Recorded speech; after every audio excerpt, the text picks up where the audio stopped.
All right, let's talk about a revolution. Not one with barricades and battles, but one fought with pen and paper.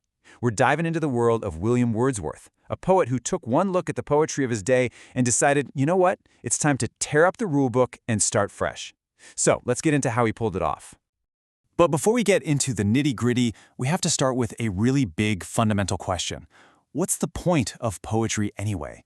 Is it just about sounding smart, impressing the powerful, or is it something deeper, something more essential to being human?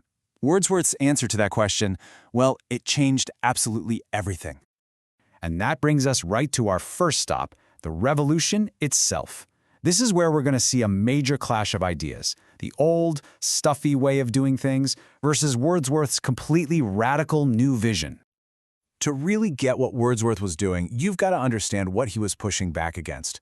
See, poetry in the 18th century had a pretty specific flavor. It used this very formal, artificial language, super ornate and complicated. And it was all about elite subjects, kings, queens, ancient myths.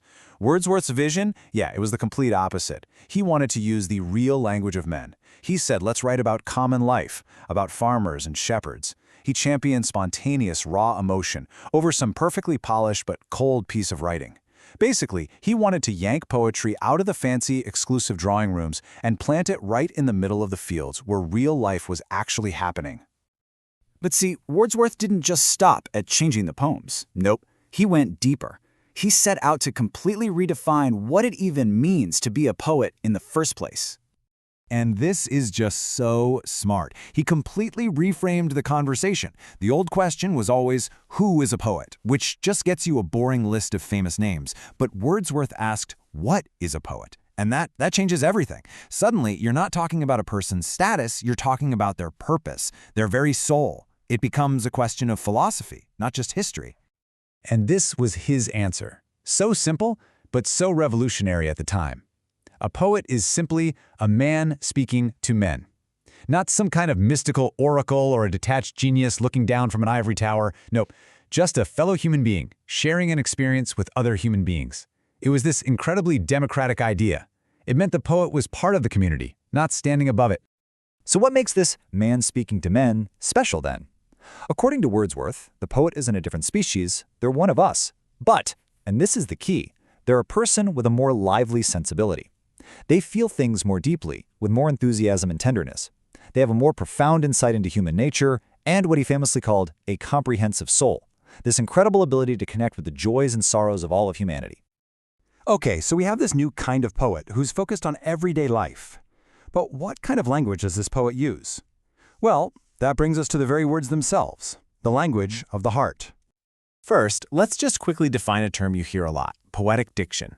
It's just a fancy phrase for the kind of words, the style, and the language that a poet chooses to use. And for a very long time, the accepted poetic diction was miles away from how people actually talked. The old style was, well, elevated and artificial. It was designed to sound grand and important, full of complicated metaphors and references that most people wouldn't even get. It was a language designed to show off, not to connect. So for example, instead of just saying, the sun is coming up, a poet from that era might write something like this. The radiant orb ascends the celestial sphere. I mean, it sounds impressive, I guess, but does it feel real? Does it move you? Wordsworth's idea was to just throw all of that away. He argued, why are we using this separate, secret language? Poets should use the language people actually speak, simple, direct, and honest. He would just say, the sun rises. That's it. And that simple comparison shows you everything. It's direct, it's honest, it's real. That one little change was like setting off a literary earthquake. And this all leads us to what is maybe his most famous statement of all. This is the heart of his philosophy. For all good poetry is the spontaneous overflow of powerful feelings. This new, real language wasn't just for show. It was the only way to truly capture genuine, raw emotions straight from the heart. Now, when you hear spontaneous overflow, you might think it's just, messy emotions splashed onto a page. But that's not quite it. Wordsworth actually laid out a very thoughtful creative process. It starts with an observation, something that sparks a powerful feeling. But then, and this part is crucial, you don't write about it right away. You remember that feeling later on when you're calm. You reflect on it, filter out all the non-essential stuff, and only then do you shape that purified emotion into a poem. So it's emotion, but it's refined by thought. Okay, so that's all the theory. It sounds good, right? But what does it actually look like in a real poem? Let's use one of his most famous works, The Solitary Reaper, as a perfect case study. This poem is like the poster child for his entire philosophy. First, look at the subject. It's not a queen or a goddess. It's a young woman working alone in a field. That's his focus on common life right there. And the language, so simple, so direct. Behold her single in the field. That's the real language of men. The whole poem comes from that powerful feeling the speaker gets from hearing her song. And finally, that idea of universality. The poem ends with the speaker carrying her music in his heart long after he can't hear it anymore. He takes one simple, fleeting moment and turns it into a lasting, timeless human truth. It's all there. So, after all is said and done, what's the big takeaway? Why are we still talking about these ideas more than 200 years later? Let's wrap up by looking at Wordsworth's incredible, enduring legacy.